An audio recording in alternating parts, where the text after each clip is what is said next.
Baiklah, kembali lagi bersama saya Muhammad Dafa. Assalamualaikum warahmatullahi wabarakatuh. Ya, saya Dafa dengan NIM 154 dari kelas MBSE, dosen nyambung masyarakat TV akan menjelaskan soal akuntansi yang kedua. Tugas final projectnya itu diminta pertama buat jurnal penyesuaian, kemudian neraca lajur 10 kolom, susunan laporan keuangan lengkap, kemudian buat jurnal penutup, jurnal pembalik tanggal 2 Januari 2016, kemudian bagaimana jurnal koreksi atas menerima kas atas penjualan 450 dicatat sebagai membayar gaji 430.000. Yang pertama kita buat dulu jurnal penyelesaian. Kita lihat dari data penyelesaian. Ini data penyelesaian, ini neraca saldonya. Pertama dari perhitungan fisik yang dilakukan, persediaan barang dagang yang masih ada di gudang berjumlah 3.631.800, maka kita buat akunnya di jurnal penyelesaian, yaitu di debit harga pokok penjualan, di kredit persediaan barang dagang. Kenapa bisa dapat 968.200 harga pokok penjualan di debit dan di kreditnya 968.200 di nama akunnya PBD? Itu kita melihat dari neraca saldo begini. Nah, PBD-nya 4.600.000, kita kurangkan dengan persediaan barang yang masih ada di gudang sebesar 3.631.800, maka selisihnya ialah ini 9.800 harga pokok penjualan jadinya, dan persediaan barang dagang juga di kredit. Kemudian data penyelesaian kedua, perlengkapan yang tersisa berjumlah 256.900. Kita lihat di neraca saldo perlengkapan yaitu 420.000, maka kita selisihkan, maka jadilah dia beban perlengkapan dikurang jadi 163.100 di debit beban perlengkapan, dan di kreditnya perlengkapan 163.100. Lalu yang ketiga, beban bunga yang masih terutang 80.000, kita pindahkan saja beban bunganya di debit 80.000, utang bunga di kredit 80.000. Lalu yang keempat, iklan dibayar di muka untuk jangka waktu 4 tahun dimulai tanggal 1 Agustus 2014. Nah, kita beban iklan dibayar di muka untuk jangka waktu 4 tahun. Jadi yang 1 Agustus 2014 ke ini ke 2015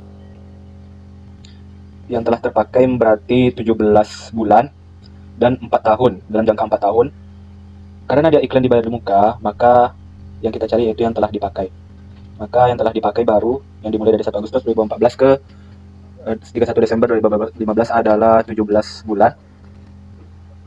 Maka 17 begini, maka dia 17 bulan 2 tahun yaitu 48 dikali dengan 600.000, maka dapatlah hasilnya ini, maka dapatlah hasilnya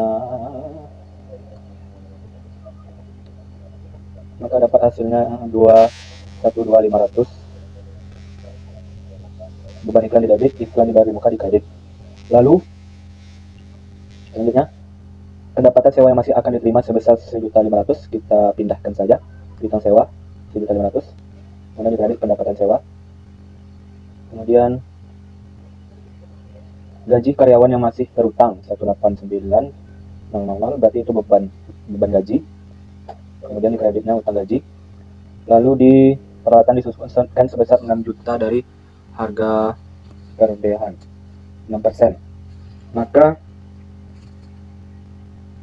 kita 6% ini kita kalikan dengan peralatan usaha 2.150.000. Maka penyusutannya, beban penyusutannya 129.000, seperti ini. 6% dikali dengan 2.150.000, maka dapatlah dia beban gajinya beban penyusutan peralatannya 129.000, akumulasi penyusutan peralatan 129.000. Lalu beban asuransi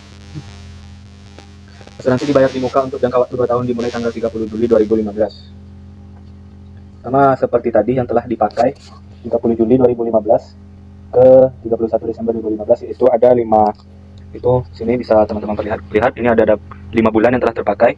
Kemudian yang jangka waktunya 22 tahun, maka 24 bulan dikalikan dengan 480.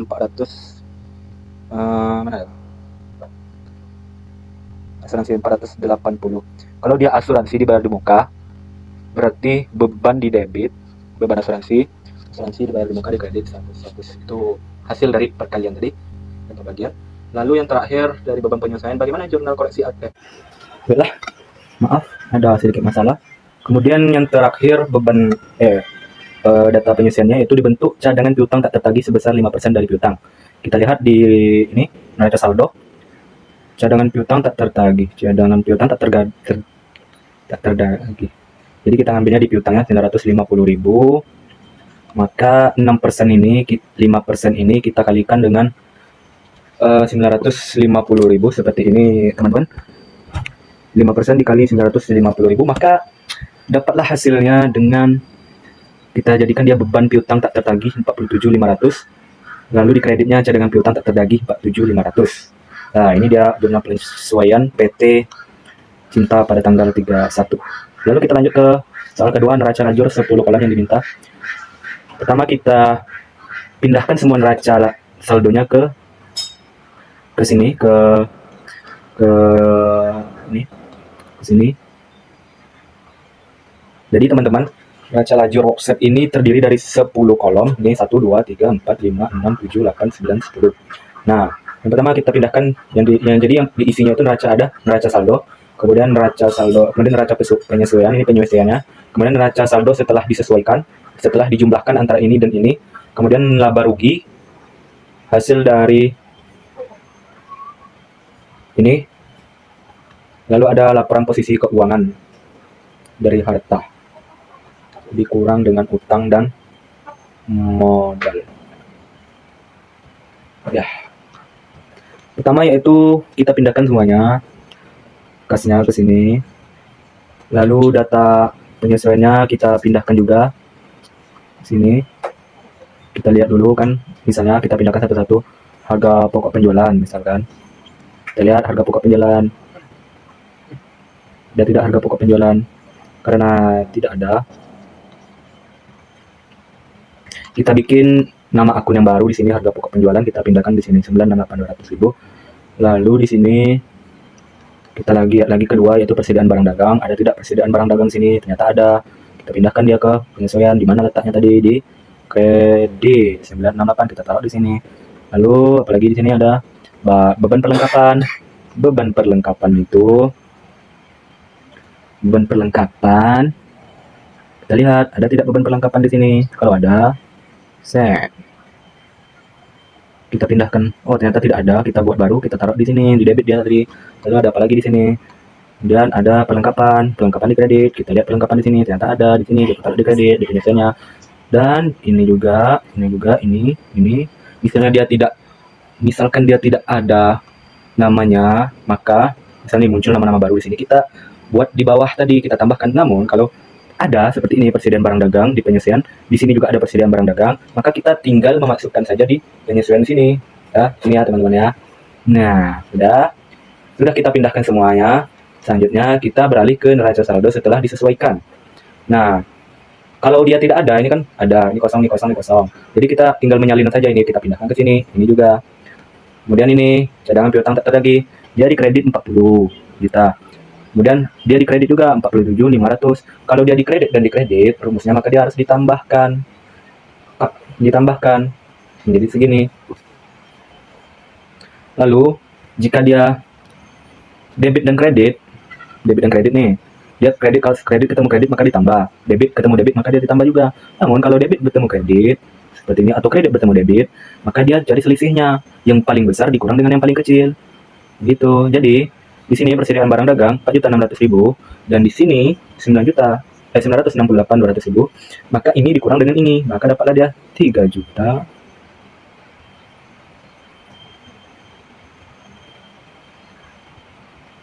Oh maaf, masih 4.600.000 dikurang dengan 908, maka dapat dia ini.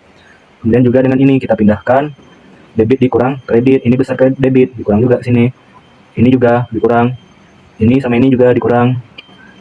Ini kita pindahkan saja ke neraca setelah sesuaikan. Intinya begitu ya teman-teman. Langsung setelahnya AKM penyusunan peralatan usaha. Kredit. Ini kredit, maka ditambah 200 ditambah 129 maka 329. Lalu ini 000 kita pindahkan ke sini. Kemudian dividen ada 1.500.000 kita pindahkan juga. Kemudian ini juga penjualan. Ini juga, ini penjualan, retur penjualan, diskon penjualan, pembelian, tanpa komisi pembelian kita pindahkan. Kemudian ini ada beban gaji di debit di neraca saldonya, ini di penyesuaiannya di kredit. maka mana yang paling besar kita kurangkan dengan yang paling kecil. Debit dikurang, ini ditambah debit sama debit, dengan debit sama debit berarti dia bertambah beban gajinya jadi 704. Ini karena dia sendiri kita pindahkan, ini dipindahkan, ini kita pindahkan juga, ini dipindahkan ya. Yang kosong-kosongnya misalnya di debit, yang kosong kita pindahkan ke debit juga, kalau kredit ya ke kredit juga ya, gitu ya. Kemudian setelah semuanya, maaf sebelumnya teman-teman, ini kan semua ini kan kita jumlahkan, maka dia sama hasilnya. Neraca penyelesaian pun sama juga hasilnya. Lalu ini pun neraca setelah penyelesaian ya. Setelah diinput semua angka-angkanya, maka kita jumlahkan debit, kita jumlahkan semua, kreditnya pun kita jumlahkan semua, maka hasilnya juga sama. Nanti yang berbeda itu ialah hasilnya di laba rugi dan neraca atau laporan posisi keuangan ya. Kemudian yaitu laba rugi, bagian laba rugi atau debit kredit. Jadi di sini ini kita pindahkan saja teman-teman, yaitu dari penjualan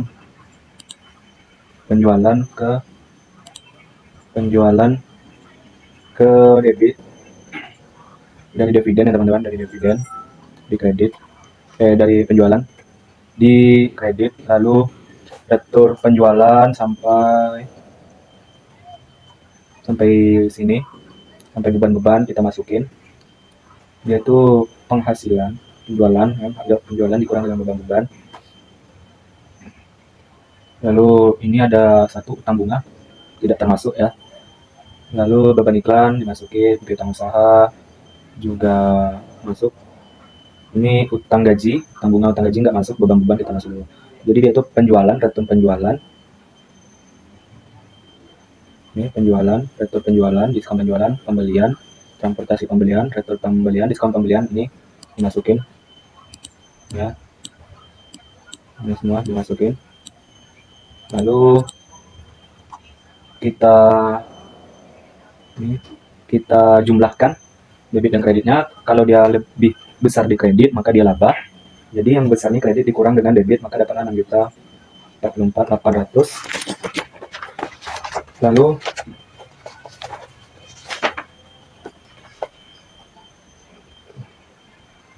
ini aturannya ini dibuat juga di bawah ini 17.324.900, ini 17.324.900 juga. Lalu kita ke laporan posisi keuangan, yaitu harta-harta, modal, sama laba dan dividen kita pindahkan ke laporan posisi keuangan, kita jumlahkan. Lalu kita utang, ini utang iklan, utang gaji kita pindahkan juga, sama piutang sewa. Lalu ada pendapatan sewa kita pindahkan juga, maka dapatlah hasilnya segini. Di debit 16.316.200 dan di kredit 10.271.400. Dikurang yang besar ini, yang di debitnya kurang ini, maka hasilnya pun harus sama di sini ya teman-teman ya. Kemudian di sini harus sama.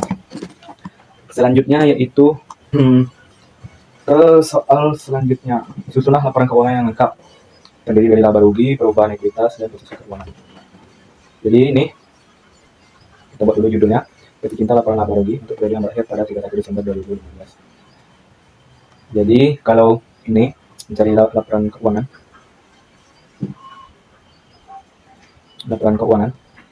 kita pindahkan dari neraca saldo ini.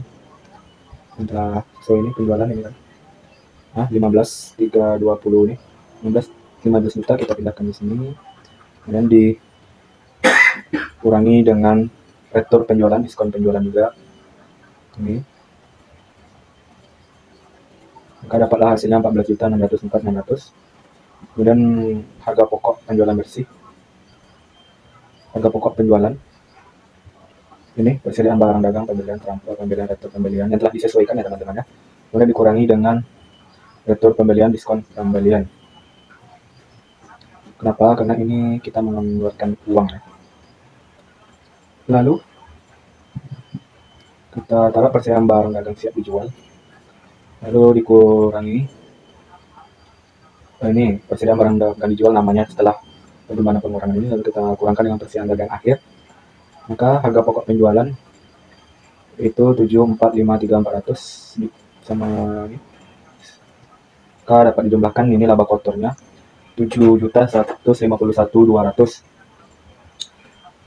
Lalu laba kotor ini, kemudian beban operasi sudah sampai sini, kita kurangkan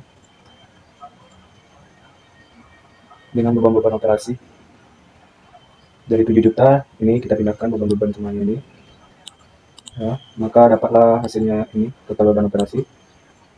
Ini laba kotor dan laba kotor dikurangi dengan beban operasi, maka ini laba operasi, pendapatan dan bebanannya. Lalu pendapatan sewa 1.500.000 ditambah, maka dapatlah laba bersihnya. Inilah laba bersih perusahaannya 6.044.800 di laporan laba rugi PT untuk periode yang berakhir pada 31 Desember 2015 di PT Cinta. Kemudian laporan perubahan ekuitas untuk periode yang berakhir. Nah, itu keterangannya, itu kita taruh modal saham, laba ditahan, total ekuitas, saldo awalnya itu 2.300.000 didapat dari ini, apa tadi, maaf, saldo awal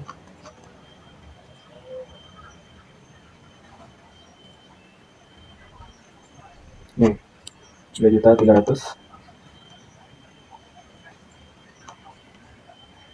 Kemudian laba ditahan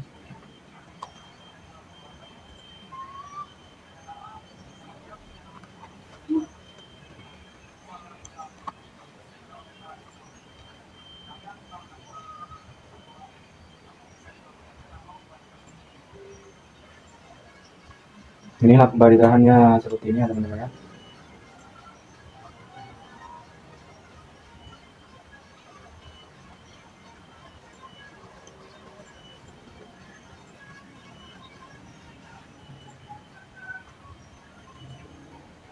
Maka total ekuitasnya adalah ini.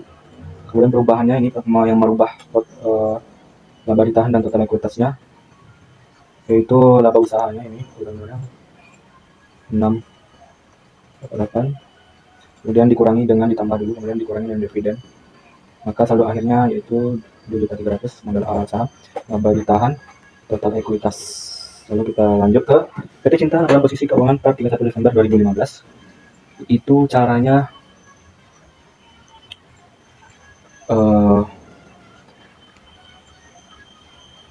ekuitas aset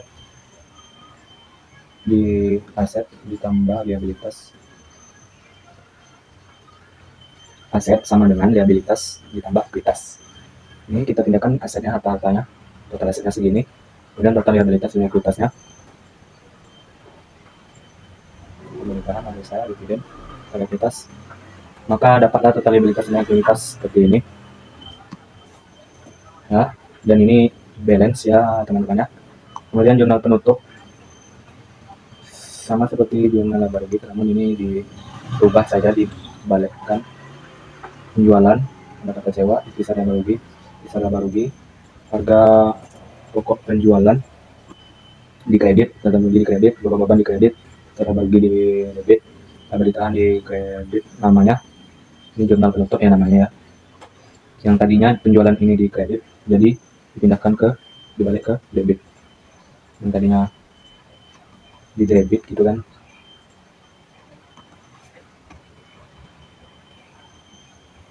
Maka dapatlah begini jurnal penutupnya. Lalu yang terakhir yaitu jurnal pembalik, ada dua lagi, yaitu pada tanggal 2 Januari utang bunganya di debit 80.000, kemudian kreditnya beban bunga 80.000, pendapatan sewa di debit 1.500.000, piutang sewa di kredit 1.500.000, utang gaji di debit 189.000, kemudian di beban gaji kredit 189. Kemudian di jurnal koreksi, seharusnya ini kan dikoreksi, seharusnya kas 450.000, kreditnya penjualan 450.000, Keliro dicatat beban gaji 430.000, kas 430.000, pembetulnya menjadi kas 880.000, beban gaji 430.000, penjualan 450.000. Ya, sekian video presentasi soal nomor 2 ya guys ya, mengenai ini buat dana penyelesaian raja-raja 10 kolom sudah terjawab semua. Begitulah kemampuan yang bisa saya kasihkan untuk video presentasi ini. Lebih dan kurang saya meminta maaf kepada Allah, saya meminta ampun bila ada yang janggal. Sekian dari saya sendiri tanpa kekasih. Sekian, terima kasih. Assalamualaikum warahmatullahi wabarakatuh.